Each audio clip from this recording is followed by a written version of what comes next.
There's been a lot of talk about who's the GOAT. But before we have that conversation, let's talk about what does the GOAT mean? The greatest of all time.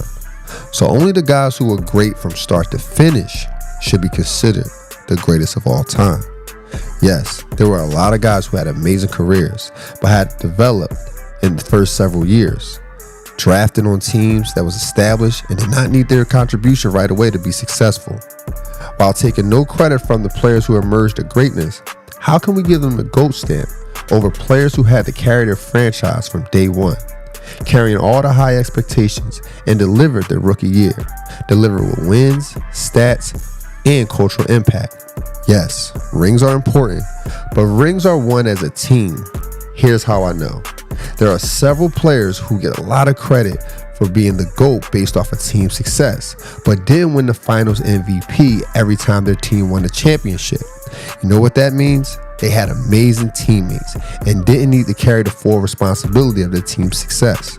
So shouldn't the GOAT title be reserved for the players with the most rings and won all the finals MVPs? In my opinion, that is the best way to keep track of who was the best when it counted.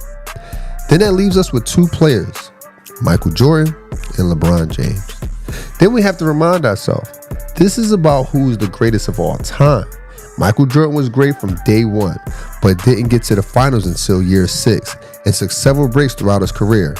Nonetheless, he was 6 for 6 in the finals, won all finals MVPs, and made an amazing impact on league history.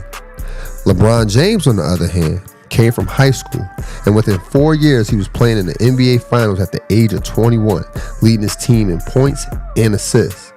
I know what you're thinking, but he didn't win that series.